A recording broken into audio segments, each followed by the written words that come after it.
ত্রয়োদশ জাতীয় সংসদ নির্বাচনের প্রচারের প্রথম দিনই সংঘাত দেখল কুমিল্লা ২ আসন। এই আসনের স্বতন্ত্র প্রার্থী ইঞ্জিনিয়ার মতিন খান প্রচারে নামলে তার গাড়িবহর আক্রান্ত হয়।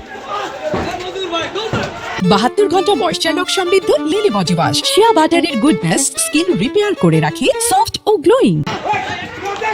বিএনপির প্রার্থী অধ্যক্ষ সেলিম ভূঁইয়ার সমর্থক ও নেতাকর্মীরা মতিন খানের গাড়িবহর টার্গেট করেন। গাড়িবহর লক্ষ্য করে ইট পাটকেল ছোড়া হয়। পরিস্থিতি খুবই উত্তপ্ত হয়ে ওঠে।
বাহাত্তর ঘন্টা ময়েশ্চার সমৃদ্ধ লিলি বডি ওয়াশ, শিয়া বাটারের গুডনেস স্কিন রিপেয়ার করে রাখে সফট ও গ্লোয়িং।